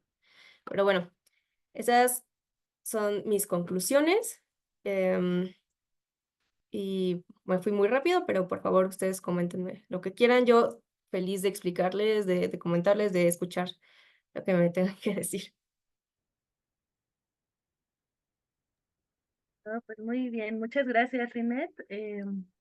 Pues sí, es un gran tema este, el de la identidad digital, yo creo. Em, Zuleima puso aquí en un comentario que puso, yo que proyectamos es influenciado por las expectativas sociales y las normas culturales. Sí, sí, justo esta noción la retomo de un paper de una persona que se llama Xiao, no me acuerdo, pero justamente él está hablando acerca de cómo todas estas interacciones están influenciadas por nuestras vivencias contextuales, sociales, culturales, etcétera, y no nos podemos desligar. Yo me doy la libertad de usar la proyección del yo quizás sin este contexto porque no me podía adentrar tanto, pero sí estoy muy de acuerdo justo con Zuleima, ella vio a través de mi referencia, lo, lo hizo justo. Esa proyección del yo tiende a estar influenciada por contextos sociales. Ok, bueno, pues si alguien quiere preguntar algo, comentar algo. A ver, Esteban. Hola, a mí me interesó mucho la parte en general todo está muy bien, muchas gracias por la exposición. Y luego me interesó bastante la parte de qué hacer con este tipo de identidades, ¿no? Pienso mucho en políticas identitarias y no sé si has pensado por ahí algo respecto de la tesis. Sé que quedaría una cosa enorme y se iría por otro lado, pero sobre todo explorarlo respecto a ese punto, pues me parece como muy, muy interesante. Como acerca de identidades, cuestiones identitarias, ¿te refieres en un sentido meramente metafísico o más como político? Políticas Ah, identitarias. sí, justo como cuestiones gente trans, NB.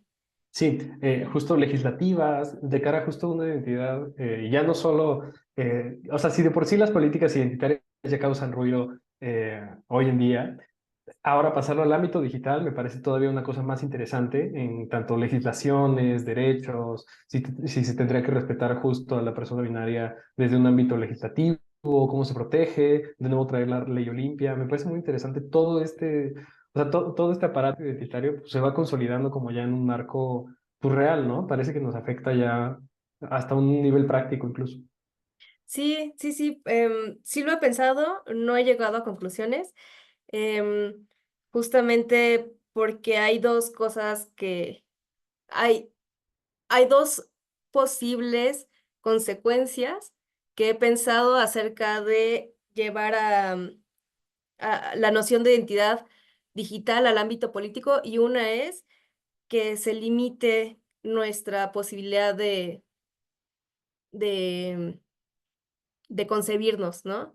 En ese sentido, por ejemplo, si empezamos a tener políticas identitarias en redes sociales o en espacios digitales, tendría que hacer entonces un papeleo enorme burocrático para cambiar el nombre, para decir cómo designan, lo cual creo que no beneficiaría a nadie, específicamente que,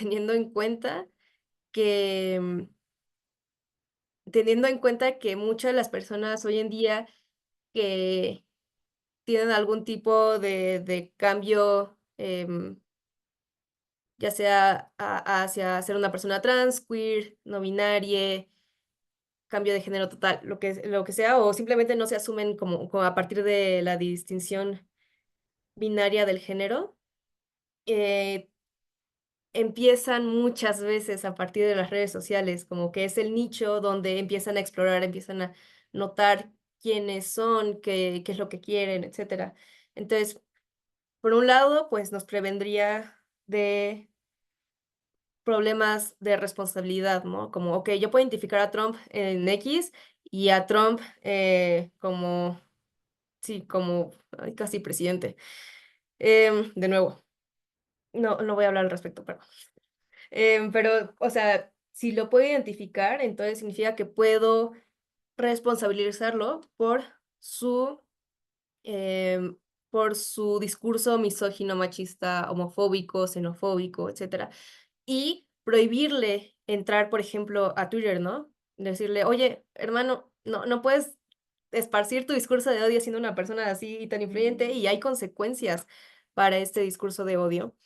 En este caso, pues, que no se te permite acceso a la red social. Por otro lado, tendríamos que hacer todo un papeleo burocrático para poder decir sí soy yo, sí soy esta persona en Twitter, sí soy mujer no binaria, etcétera. Es un arma de doble filo. O sea, no he llegado a ninguna conclusión. Y de hecho, justamente hace rato me encontré con un paper que criticaba las políticas identitarias en el ámbito legal, porque no son suficientes, pero también son muy restrictivas, pero también considera que no podemos estar sin una noción identitaria tampoco. Entonces, justo está ahí. en choque, pero sí. No sé si respondí a tu pregunta o tienes algo más. No, sí, muchas gracias. Es un dilemota. Sí, no cabía en la tesis.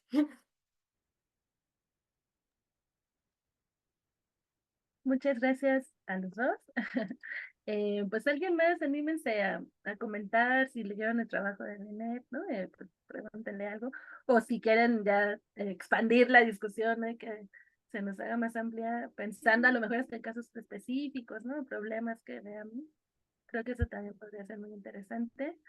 O comentarle a Linet cosas que puedan servirle también para que ella siga pensando, ¿no? Los alcances que puede tener pues esta discusión. Creo que estaría muy bien si se animan. Pero bueno, yo te hago también algunos comentarios, ¿no? Fíjate que hay una posición, me interesó a mí mucho este tema en parte, porque yo también me puse a investigar.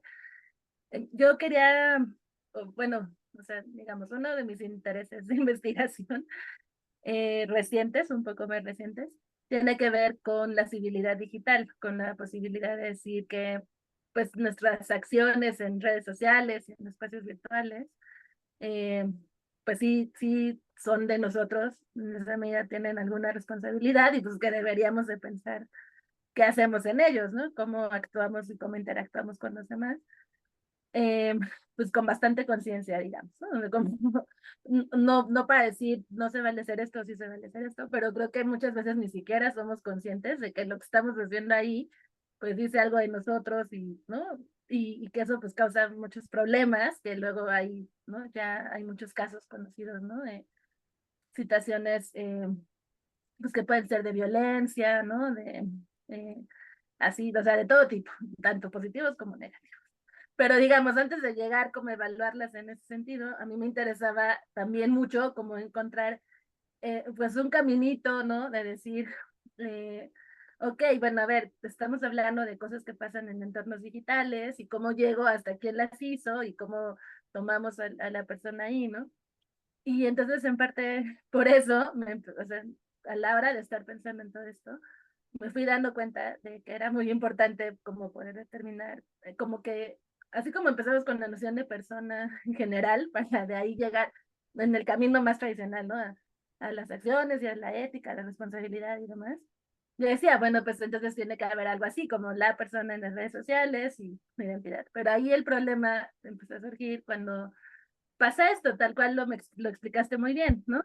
Yo soy una persona como en el mundo físico y luego tengo como mi versión en el mundo digital. Y de qué manera están conectadas esas versiones? ¿Soy yo misma? ¿Es como una extensión de mí? O solo debería ponerlos en términos de soy yo y ya? ¿O son dos diferentes, ¿no? Como parece que a veces se quiere hacer mucho esa separación, ¿no? Y entonces, y una manera como que muy intuitivamente en la que uno siempre empieza hablando de esto es como el yo en el mundo físico y el yo en el mundo virtual. Y luego me empecé a dar cuenta que esas distinciones no funcionaban muy bien tampoco, porque hay como casos en los que el mundo físico se relaciona de cierta manera con el mundo virtual y que está como esta pretensión como de mantenerlos separados o como de desconectarlos, tal vez no era la mejor manera de verlo. Y entonces, yo lo he pensado mucho y le he puesto más a entenderlo más como una especie de extensión, ¿no? De quiénes somos. O sea, la que están ahorita ustedes viendo en la pantalla, por ejemplo, ¿no? Pues es un poco una extensión de mi persona en el mundo físico que con una cámara me están tomando el video, ¿no? Eh, y a veces a mí, o sea, y bueno, ahora yo también justo estuve buscando mucha bibliografía sobre eso, porque según yo alguien ya debería de haber pensado el tema, y realmente no hay tanto como dices, ¿eh? Encontré algunas cosas, pero desde otros marcos filosóficos, en realidad, eh, que de todos modos no ayudaban mucho. Me sorprendió que no hubiera más, porque creo que es un tema que sí es muy importante, que sí debería haber más. Y bueno, un poco esta idea de como la extensión, o sea, que es como una extensión más bien y que en realidad tal vez no sea tan buena hacer la separación entre como el yo eh, físico y el yo virtual. En algún sentido, en algunos casos sería mejor. Eh, no la noté tanto en tu tesis, por ejemplo, ¿no? Y de hecho es más claro las propuestas que sí las separan, ¿no? Como dices, la biológica claramente la separa.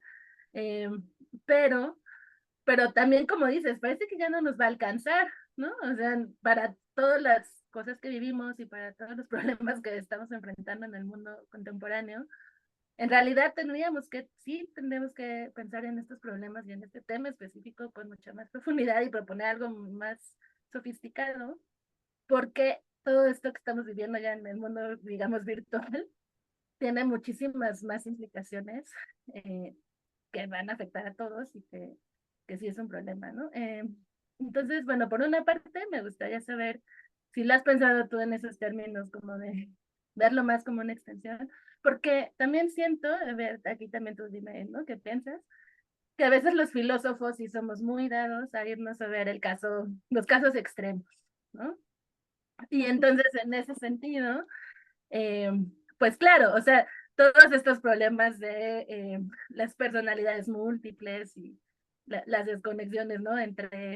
Eh, o sea, las desconexiones posibles de casos extremos de enfermedades de memoria, ¿no? Que pierdo la memoria cada 10 segundos, y entonces lo que hice hace 10 segundos de plano ya no sé después. ¿Qué pasa en esos casos? Pues sí, es súper interesante, son los que suelen poner los problemas como a una teoría general, pero al mismo tiempo también siento que obstaculizan que sí lleguemos a resolver algo en la mayoría de los casos, que más bien es con lo que tenemos que estar lidiando mucho tiempo para muchas cosas, ¿no? Eh, y que veo, por ejemplo, digo, no es que esté mal, ¿no? Pero varios de los ejemplos que diste sí son muy artificiales, ¿no? En ese sentido de que son de estas cosas que en realidad sería muy difícil que sucedieran. Digo, no es imposible y sí causan un problema real, pues. Pero, ¿qué tanto crees eh, que esto podría ser una especie de problema de los filósofos? Y que más bien también deberíamos tratar de sí entrarle como a los problemas o sea, y ya que además, ahora justo estaba pensando, ¿no? Escuchándote, que ahora ya con el mundo virtual y todo, en realidad hay un montón de ejemplos así reales eh, que sirven a lo mejor hasta para mostrar el mismo problema o sea, ya no son tan raros esos casos que eran súper extremos, porque en el mundo real, virtual, o sea, ya combinados, se dan los dos. Y que tal vez deberíamos ya recurrir más a esos ejemplos también nosotros, pues para que también los demás se den cuenta pues, que estamos pensando en problemas que vamos a tener todos, ¿no? Pero bueno, no sé si sobre esto quieras decir algo. Sí, primero que nada, me interesa mucho lo que estás viendo sobre la civilidad. Claro. Justo en vez de pensar una normativa social restrictiva, la civilidad parece hacer algo muy, muy viable y amable con nosotras como personas, no como un número más, un humano más, sino como personas. Me parece muy interesante. A ver si luego me compartes algo. Em, Luego está lo de los ejemplos. Sí me volé la barda específicamente con Luis y su tumor que hace cosas horribles cuando se mete a Twitter, pero pues tuve el impulso de, por ejemplo, poner el ejemplo de una persona con trastorno de personalidad múltiple, no me acuerdo ahorita el nombre científico, Mm. ¿correcto? Pero no me sentí en la capacidad de abordarlo porque no conozco mucho acerca del trastorno em, y cómo se aborda, qué es lo que pasa. Tengo algunas nociones, pero pues no me quise meter ahí de lleno. Y bueno, como bien dices, no es el único caso tampoco. Hay muchísimos otros que están pasando en la actualidad que no son tan críticos y no necesitamos adentrarnos tanto para poder exponerlos, ¿no? Justamente em, ya cuando había entregado la tesis, mi pareja me dijo, oye, pero es que sabías que hay mundos virtuales, hay salas virtuales literalmente donde estás con el VR y estás tú y eres una persona y haces todo literalmente como si fueras una persona y yo, y no me dijiste eso hace 2 meses, no, no quisiste. Este, entonces, sí, estoy muy de acuerdo y si alguien de aquí tiene algún ejemplo que les venga a la mente, creo que funcionaría mucho para todavía sentar más estas problemáticas y justo ejemplificar, como bien dices, Karen, eh, cómo estas cosas nos afectan a todos, cómo nos lleva a situaciones que no hemos podido pensar o que ya han pasado y no hemos podido prevenir o darle el reconocimiento necesario. Sí. Sí, eso yo creo que va a pasar muchísimo, que encuentres los ejemplos que necesitabas justo después de cuando ya terminaste el artículo o la tesis o lo que sea que estuvieras escribiendo, más en estos momentos que se está haciendo tanto, o sea, tantos avances tan rápidos, ¿no? En estos entornos virtuales. Entonces, bueno, eso es un gran problema. Justo, Pero, ay, perdón, paréntesis chiquito, se me olvidó, quería recomendarte a un autor, ay, ¿cómo se llama? Alejandro Siles, no, pero acaba de sacar un libro que se llama Living with Algorithms, algo así, y justamente aborda cosas que podrían interesar, pero bueno. Ignacio Siles, perdón. ok, muchas gracias por la Sí, perdón por recomendación. interrumpirte. No, está muy bien. Eh, sí, y es que fíjate que, bueno, algo que yo he notado, digo, eso te puede servir a lo mejor hasta como una especie de cuestión metodológica para cuando tengas que discutir sobre estos temas con otras personas, es que a veces los cuestionamientos vienen mucho por el lado de decir que en realidad no hay una diferencia tan grande entre lo físico y lo virtual, ¿no? O sea, así como diste estos ejemplos, ¿no? Que lo hiciste muy bien con las redes sociales, y del que en X pone su personalidad alterna y es completamente distinto al otro, alguien te puede decir, bueno, pero eso ya siempre ha existido, ¿no? Entonces ahí está Dr. Jekyll y Mr. Hyde, ¿no? La novela, donde de día era el doctor, así, ¿no? El ejemplo de la sociedad, y en la noche se transformaba en el monstruo, ¿no? Y te van a decir, las personas que tienen trastornos de personalidad y cosas así, pues también viven así en su mundo físico, ¿no? O sea, como sin necesidad de decir que el mundo virtual le añade algo más o que genera un problema más o algo así. Y como eso, yo creo, te pueden poner objeciones muchas veces como de ese estilo. Entonces yo creo que algo que es importante, sobre todo cuando queremos remarcar que sí es importante pensar esto desde la virtualidad, o sea, como intentando ver qué trae esto extra, digamos, es justo como pensar en eso extra, o sea, en qué sentido la virtualidad sí añade algo que no está en los otros casos. Y si no lo añade, de todos modos, hay alguna dimensión en la que sí se puede estudiar o va a tener algunas consecuencias o algunas implicaciones que no se van a dar en el caso de lo físico, nada más, a lo mejor, ¿no? O sea, independientemente de si uno decide tomarlo como una extensión o como cosas separadas, lo que sea, como que siempre es bueno hacer notar que qué es lo que el mundo virtual está añadiendo, que si es un problema o que puede ser un problema diferente o nuevo o que haya que enfrentar con otras herramientas a lo que teníamos antes, ¿no? Ujú. Y entonces, bueno, eso yo te digo porque me ha tocado ya varias veces. Sobre todo hay muchas cosas que a mí me escandalizan mucho, ¿no? De lo que cada vez se hace más fácil y más rápido con inteligencia artificial, por ejemplo, y que la gente va y lo usa de golpe, sin pensarlo, de la noche a la mañana, y vive con eso ya no, muy feliz, como que sin reflexionar nada de lo que está implicando eso, ¿no? Y entonces, nada más por mencionarte un caso que justo estoy trabajando ahorita y que a lo mejor te puede servir. eh, yo estoy justo escribiendo un texto que presentaré próximamente en una ponencia sobre el problema del uso de nuestras cuestiones que se quedan en la virtualidad, o sea, como la voz, ¿no? Que se queda en esta grabación o que uno graba un podcast o un audio y que luego pueden usar tu voz y pueden hacer conversaciones nuevas a partir de eso, por ejemplo, ¿no? O la imagen, ¿no? Y que además es para que en el futuro pues puedan hacer todo tu holograma, que ya sea con tu imagen y con tu voz, como dices, ¿no? Se van a poner los lentes y te podrían ver y a lo mejor hasta una cuestión sensorial, ¿no? Toda esta discusión, pues que tienen que legislar sobre qué hacen con eso, sobre qué tan válidas son cosas como que usan eso cuando las personas ya fallecieron para generar nuevas conversaciones o nuevos videos o lo que sea, para que los que se quedan puedan seguirlos viendo, por ejemplo, ¿no? ¿Has Y hablado perdón, con Alejandro Vázquez del mercado de esto? todavía no. Porque justo él tiene el mismo interés por ahí. No, pasa. Creo que Ah, le gustaría escucharlo a muchos, pero sí, perdón. no, está muy bien.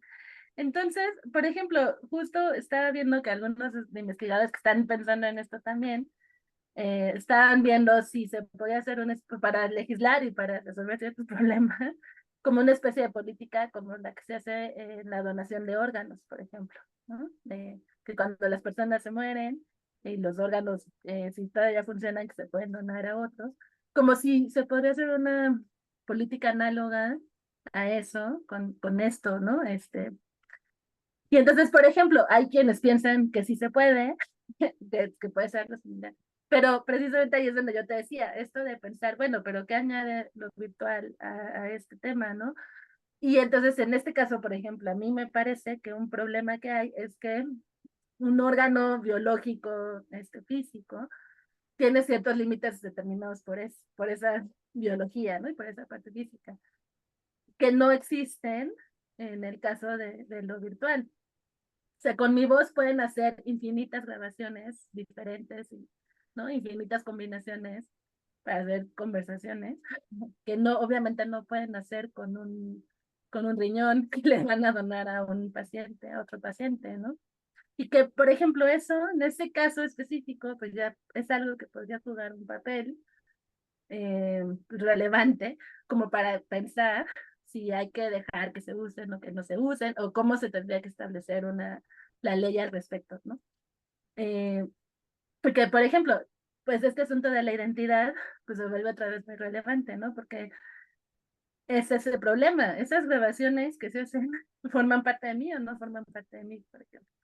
Alguien podría decir, no es un problema, ni deberían de pensarlo así, porque ya no forman parte de ti, porque tú ya ni vas a estar, tú ya te moriste, ¿no? Y entonces, tú nunca lo dijiste, por ejemplo, que eso también es que eso es un caso, por ejemplo, eso se está usando mucho para las fotos que truquean, ¿no? O sea, que no ponen a lo mejor todo lo de la persona, pero le cambian una parte del cuerpo o la filtran tanto que terminan tratando de argumentar que ya no es la foto de la persona. eh, y que eso también es muy problemático resolver en estos términos de identidad personal, ¿no? O sea, ok, a ver, a mí me tomaron la foto y luego la usan y yo estoy muy enojado porque eso me parece mal y yo también creo que está mal.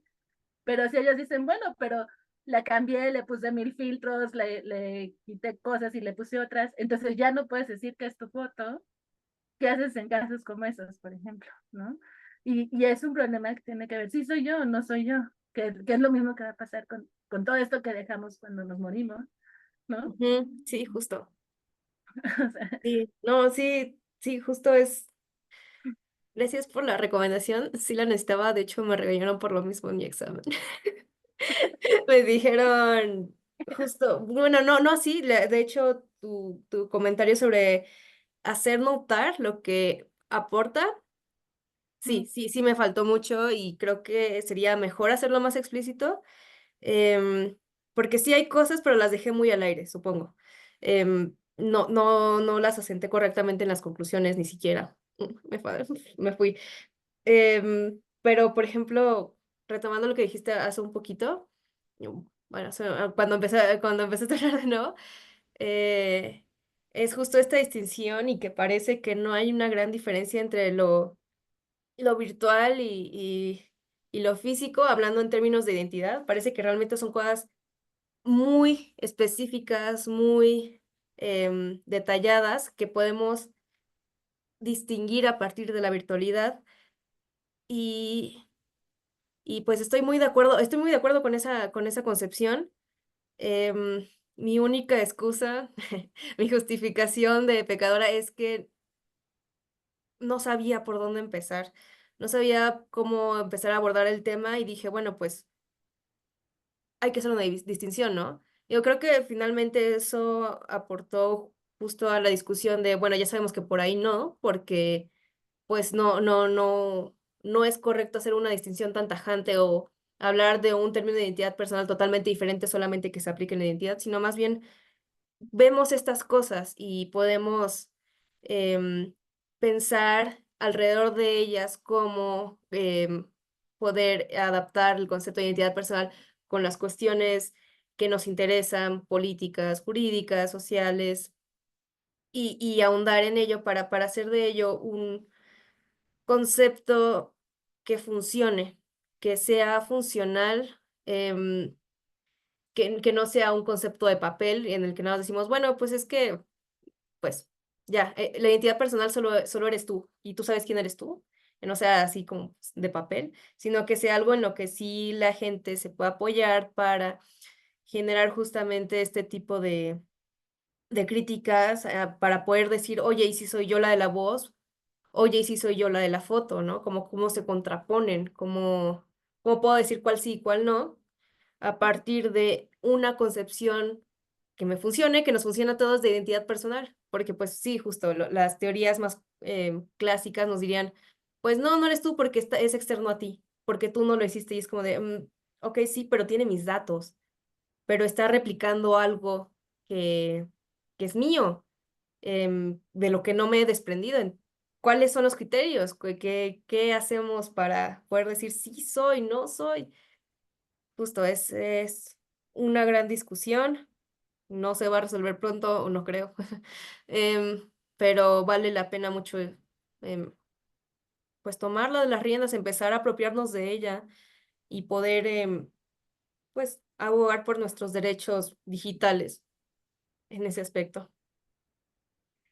Sí. Sí, sí, no, pues está bien, no, digo, yo entiendo que parte de ser filósofo, creo, es como ver algunos problemas y tratar de irlos analizando sobre la marcha y entonces sobre la marcha uno se va dando cuenta de un montón de cosas que a lo mejor lo que uno creía que era el problema no es, pero seguramente encontramos otros en ese camino que luego pues ya, ¿no? Se vuelven nuestros problemas y demás. Entonces, pues digo, qué bueno que decidiste investigar por este tema. Yo creo que sí tiene mucho, o sea, mucho de interesante y mucho de importante y que en realidad un problema creo yo que tenemos es que somos muy poco conscientes de eso, o sea, de la relevancia que tiene. O sea, a lo mejor para resolverlo terminamos diciendo, bueno, ya no es tan grave o no es tan terrible o no es lo que sea, pero por lo menos deberíamos de plantearnos el problema y yo creo que muchas veces nadie se lo plantea, ¿no? A menos, hasta que pasan cosas ya, situaciones extremas o casos complicados, y ahí es donde entonces sí se nos vuelve un problema a todos, ¿no? Y entonces lo malo es que sí se está viendo que como sociedad en grande, sí vamos a tener un montón de problemas relacionados con esto, que para los que todo el mundo va a tener que hacer algo, o sea, se van a tener que hacer legislaciones, se van a tener que dar normativas éticas, ¿no? A niveles sociales pequeños, tienes que enseñarle a tus hijos a lidiar con la tecnología y darles recomendaciones de qué sí hacer, de qué no hacer, de cómo funciona. Entonces, como que para todo eso, pues hay que pensar en problemas como este Sí, no, y hay y que ahora pensar. justo, perdón, me vino a la mente así de veloz, no sé si han visto la película de Sustancia, acaba de salir, igual y sí, igual y no, pero justamente en el tráiler se ve que le hacen una advertencia a la persona, le dicen, aguas, tú sigues siendo la misma persona, no eres tú de un día y otra de otro. Entonces, bueno, es el ejemplo de la película, pero pensando en el caso de, pues, las infancias, les hijes, etcétera, pensar en cómo decirles, es que si eres tú, no hay una división entre lo que haces en línea y acá, o sea, eres completo, cada vez nos vamos a enfrentar más a ese tipo de problemáticas, justo, sí. Ajá, ¿no? Sí. Y a lo mejor estos casos psicológicos que decíamos, bueno, eran los casos extremos, un problema que puede tener el mundo digital es que favorece que proliferen más, ¿no? O sea, a lo mejor personas que no lo hubieran manifestado nunca o no tan abiertamente desde solo el mundo físico, se atreven a hacerlo con mucha más facilidad en el mundo digital y luego se les dispara más el trastorno y se pueden causar problemas sociales mucho más grandes, ¿no? Y digo, obviamente, pues por todo eso habría que, o sea, hay que hacer estudios serios y demás, pero, o sea, claramente pues hay un montón de problemas que sí te están generando ya, que tenemos que pensar entre todos y pues que trabajos como el tuyo creo que son muy buenos para darnos un camino, ¿no? De por dónde Para podemos ir. empezar. Entonces, no, pues muy bien, pues muchas felicidades por tu trabajo, Gracias. todo muy bien. Gracias por la invitación. No, eso, gracias por acompañarnos hoy. Muchas gracias a todos los que nos acompañaron hoy también. Y bueno, pues yo creo que lo podemos dejar aquí y pues nos vemos la próxima, ¿eh? A ver, Esteban. Sí, muchas gracias. Nada más el paper. Me gustaría preguntarte por el paper que mencionaste hace rato sobre la legislación Te lo de acabo de la... enviar justo. Ah, gracias. Sí. Ok. Y pues ya, Linet, nada más que acaben tus clases, ya únete al seminario también, ¿eh? Espero verte por acá. ¿Sale? Pues seguimos en contacto y bueno, pues todos nos vemos la próxima, ¿eh? Muchas gracias a todos. Ah, sí. Bye. Bye. Bye. Hasta luego, doctora. Hasta luego, Gracias. René. Bye. Bye. Nos vemos, querida Karen, que estés bien, cuídate. Gracias, Bye, esperamos. esperamos tus noticias. Bye. Sí. Ah, te dejaron algunos comentarios ahí en el chat, ¿eh? Pero bueno, ya no los mencionamos. Ay, perdón, se olvida que no tengo esto, pero sí, los estoy viendo. Esperamos tus noticias la Ok. próxima. Sí, espérense, manda el correo con las sesiones y todo, ¿eh? Bueno, no, pues muchas gracias a todos por acompañarnos y pues sí. Sí, cualquier duda, bueno, la doctora tiene mi correo. O sea, si alguien se acerca y te pregunta, Ah, sí, ok. no problema. No, pues Vale. muy bien. Ya, espero unirme el próximo semestre. Ok. Sí, estará muy bien.